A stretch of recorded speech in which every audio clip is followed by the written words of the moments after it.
যদিও পিটিএসডির উৎস বাস্তবে ঘটে যাওয়া ঘটনার অভিজ্ঞতা, তবু বিভিন্ন গবেষণায় দেখা যায় এই রোগের ফলে ব্যক্তির শারীরিক অস্বাভাবিকতা লক্ষ্য করা যায়। যেমন যেসব ব্যক্তির জীবনে মানসিক আঘাতের অভিজ্ঞতা রয়েছে তাদের কেন্দ্রীয় স্নায়ুতন্ত্র সেন্ট্রাল নার্ভাস সিস্টেম ভবিষ্যতে বিপজ্জনক কিছু ঘটবে ভেবে অতিমাত্রায় সংবেদনশীল হয়ে পড়ে।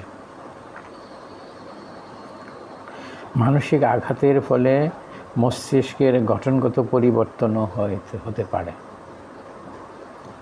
আমেরিকাতে এক গবেষণায় দেখা যায় শৈশবে মানসিক আঘাত পাওয়া মহিলারা যারা বর্তমানে পিটিএসডি রোগে ভুগছেন তাদের মস্তিষ্কের সঙ্গে যুদ্ধাহত সৈনিক, বিশেষ করে উভয়ের মস্তিষ্কের চিন্তার সহায়ক অঙ্গ হিপোক্যাম্পাস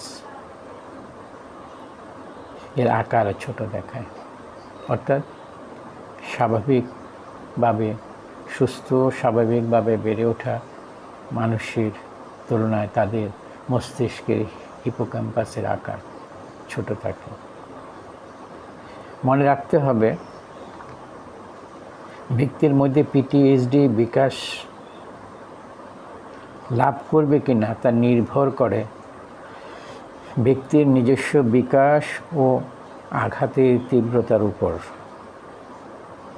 আমেরিকাতে অন্য এক গবেষণায় দেখা যায় শতকরা প্রায় 72 জন মানুষের জীবনে কোনো না কোনো মানসিক আঘাতের অভিজ্ঞতা রয়েছে। বিষয়টি নিয়ে আমাদেরও ভাবার সময় এসেছে। বাংলাদেশে প্রায় 3 ভাগ শিশু কোনো না কোনো ধরনের মানসিক নির্যাতনের অভিজ্ঞতার মধ্যে দিয়ে বেড়ে ওঠে। এইসব শিশুর মধ্যে কারো ক্ষেত্রে পিটিএসডির মতো জটিল মানসিক রোগ জন্ম নিয়েছে কিনা তাকে আমরা বলতে পারি। মানসিক রোগের চিকিৎসায়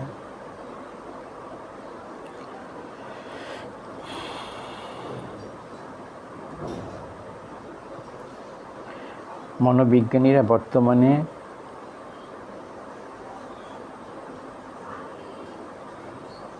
পিটিএসডি রোগের গুরুত্ব উপলব্ধি করে বর্তমান বিশ্বে পিটিএসডির চিকিৎসায় প্রয়োজন বোধে ঔষধের পাশাপাশি সাইকোথেরাপি, বিশেষ করে ইএমডিআর ভিত্তিক সাইকোথেরাপিকে গুরুত্ব দেয়। পিটিএসডি রোগের চিকিৎসায় EMDR, eye movement desensitization and reprocessing, প্রচলিত অন্যান্য যে কোনো পদ্ধতি সাইকোথেরাপির চেয়ে ভালো বলে স্বীকৃত এবং অধিক কার্যকরী, যা বিশ্ব স্বাস্থ্য সংস্থা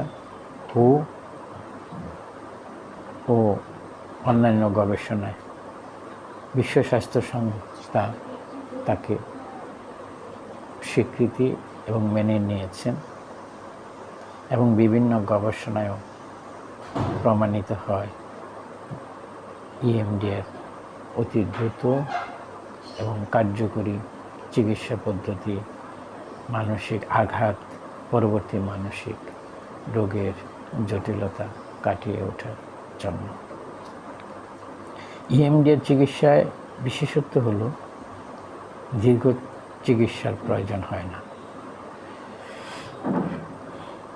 খুব দ্রুত আরোগ্য লাভে সহায়ক।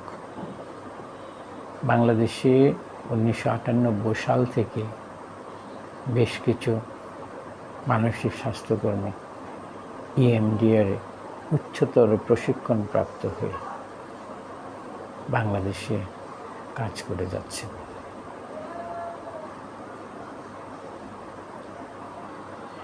সবার জ্ঞাতার্থে বলছি, আমিও তাদের একজন।